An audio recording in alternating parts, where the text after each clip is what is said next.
Assalamualaikum warahmatullahi wabarakatuh. Ibarallah, Rasulullah bersabda sallallahu alaihi wasallam, aku tidak pernah menyaksikan ada suatu pemandangan yang lebih mengerikan, yang lebih dahsyat, lebih berat dibandingkan dengan pemandangan alam kubur. Di dalam hadis yang sangat panjang di Sahih Muslim, Rasulullah SAW bercerita bagaimana pengalamannya dibawa oleh malaikat Jibril dan malaikat Malik mengarungi atau melintasi wilayah kehidupan alam dunia, tembus menuju ke alam barzakh. Rasulullah melihat pemandangan-pemandangan. Makanya kata beliau dalam hadis pertama tadi, aku belum pernah menyaksikan ada pemandangan yang lebih mengerikan, yang lebih menakutkan, melebihi pemandangan alam kubur. Faman naja minhu fama ba'dahu aisar. Siapa yang selamat di alam kubur, kehidupan setelahnya baginya adalah ringan dan mudah. Faman lam yamju minhu fama ba'dahu asyad. Siapa yang di alam kuburnya ternyata dia banyak masalah, siapa yang di alam kuburnya dia ternyata banyak mengalami tekanan, siksaan apalagi, maka kehidupan setelah itu asyad, adalah lebih dahsyat baginya, lebih berat untuknya. Wal tanzur nafsun ma qaddamat lighad. Hendaknya setiap jiwa merenung kembali perjalanan dalam kehidupan ini, untuk dia bisa menilai dirinya akan diperlakukan seperti apa kelak di seberang kematiannya. Kehidupan ini adalah kehidupan yang singkat, wahai hamba-hamba Allah. Kehidupan yang singkat. Kenapa demikian? Urut-urutannya, kata Rasulullah SAW, kehidupan di alam rahim sempit dan waktunya cuma 9 bulan. Ketika orang itu lahir, dia berpindah kehidupan yang lebih lapang sedikit. Betul tidak? Dunia ini yang terbentang, yang bisa kita pergi ke timur, ke barat dengan pesawat segala macamnya, dan umurnya juga lebih lapang sedikit, yaitu bisa 60 tahun, bisa 63 tahun, paling banter hanya 80-90 tahunan begitu, kurang lebih. Sedikit sekali yang lewat dari 100 tahun.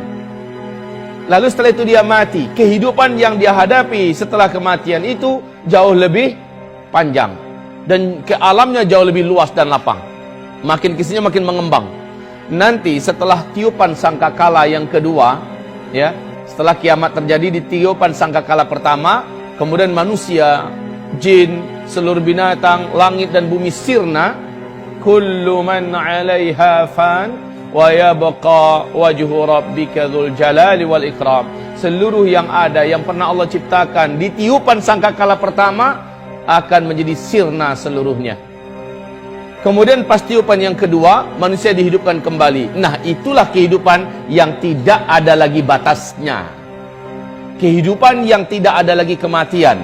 Ternyata, wahai Bapak Ibu, saudara-saudari yang kami muliakan, kematian adalah ciptaan Allah. Kematian nanti pada hari kiamat, kata Rasulullah SAW, di depan seluruh jin dan manusia di padang mahsyar, akan diambil oleh malaikat maut, lalu dicengkramnya dengan tangan kirinya. Kematian itu seperti binatang, kata Rasulullah. Jadi Allah menjadikan kematian itu diibaratkan seperti sebuah binatang. Apabila orang yang masuk surga telah diantarkan ke surga dan mereka masuk, apabila orang yang jadi ahli neraka telah diantarkan ke neraka dan diseret ke neraka dan masuk, lalu malaikat di antara surga dan neraka mengangkat binatang ini. Dia bertanya dan berkata dengan suara yang terdengar oleh siapapun saja di seluruh penduduk surga dan di seluruh penduduk neraka, kalian tahu apa ini? Ini adalah kematian. Dengan ini kalian dulu dibatasi kehidupan. Dengan ini kalian dulu berujung dengan kematian. Ini adalah kematian. Maka malaikat ini langsung menyembelih kematian itu di depan seluruh penduduk surga yang ada di surga, oleh penduduk neraka yang ada di neraka bisa menyaksikannya. Maka setelah dia sembelih kematian itu, malaikat berkata, khuludun khulud lal maut. Sekarang kehidupan kekal, tidak ada kematian. Orang-orang yang hidup di dalam surga ragu, jangan-jangan hidup saya berakhir lalu berakhirlah kesenangan ini. Tidak perlu lagi kamu mengkhawatirkan. Kamu kekal di dalam surga, kekal. Hari demi hari yang kamu jalani di dalam surga lebih sempurna dan lebih enak daripada hari sebelumnya. Bertambah waktu ke depan, bertambah indah, bertambah enak, bertambah lezat, bertambah nyaman, bertambah bahagia di dalam surga. Dan kesedihan juga adalah makhluk, itu pun dibuang dan dimatikan oleh Allah. Tidak ada lagi kesedihan, tidak ada sakit yang dalam surga. Sementara yang di neraka, mereka berharap mudah-mudahan ada ujung dari kehidupan dalam neraka, yaitu kematian. Tapi setelah dia lihat kematian disembelih oleh malaikat maut, bahwa kematian sudah tidak ada, bertambah menjadi putus asanya ahli neraka. Gimana? Kalau seandainya bisa bunuh diri mati mah enak, ya kan? Dalam neraka bunuh diri mati, ya enak, lepas dari neraka. Ini malah nggak bisa mati. Ya Rabb, ibarallah ma'asyiral muslimin, apakah kehidupan yang sebentar saja di kehidupan dunia ini berhasil melenakan dan melalaikan kita? Rugi Bapak Ibu, rugi. Hanya gara-gara uang yang tidak seberapa, emas yang tidak seberapa, menjadikan kita menipu, mencuri, merampok, membunuh, melakukan kezaliman, menjadikan kita melakukan berbagai macam perbuatan riba dan segala macamnya. La haula wala quwata illa billah. Ibarallah ma'asyiral muslimin wal muslimat. Pembahasan kita terakhir di Masjid Al-Bina dulu saya ingat, yaitu tentang perjalanan roh, dan ini sudah selesai. Perjalanan roh, bagaimana dia dicabut dan seterusnya. Kemudian kita menceritakan tentang pengalaman Nabi, apa yang beliau saksikan di alam kubur, bahwa pemandangan yang ada di alam kubur kontras habis dengan pemandangan yang ada di Mala'ul A'la. Mala'ul A'la adalah tempat rohnya orang-orang yang beriman, orang-orang soleh, dibawa membumbung ke langit, disimpan di sana. Di mana? Di salah satu di antara taman-taman surga. Sehingga Rasulullah bersabda, sesungguhnya kuburan itu untuk orang beriman adalah raudhah min riyadil jannah, satu taman di antara taman-taman tempat transit kita loh Pak. Orang beriman tempat transitnya menjelang sangkakala pertama ditiup, yaitu di taman surga. Belum masuk, baru sebatas tamannya doang, ya, belum masuk lagi ke surga, karena masuk surganya ntar habis tiupan yang kedua, ya, kita dibangkitkan, urusan padang mahsyar selesai, kemudian kita digiring menuju ke titian. Apabila selamat di titian, kita nyampe di seberang, dibukakan pintu-pintu surga, masuk, baru setelah itu halal bagi kita masuk surga. Menjelang kiamat, yang terjadi bukannya masuk surga dulu, tetapi diletakkan di wilayah transit, yaitu salah satu taman di antara taman-taman surga. Di dunia ini untuk dapat ke taman yang sangat indah, karcis dan ongkos masuk saja mahal, dan kita akan selfie-selfiean di sana, foto-foto, ya, menghabiskan waktu. Sementara di sana sambil nunggu kiamat, subhanallah, angin surga, rumput surga, batang-batang surga, tumbuhan surga yang sifatnya taman-taman surga, mala ainun ra'at, mata enggak pernah menyaksikan ada yang seindah itu di dunia. Wala udhun sami'at, telinga juga enggak pernah dengar. Dalam sejarah kisah khayalan dongeng pun enggak akan sampai. Wala khatar ala qalbin bashar. Sampai kapan? Sampai menunggu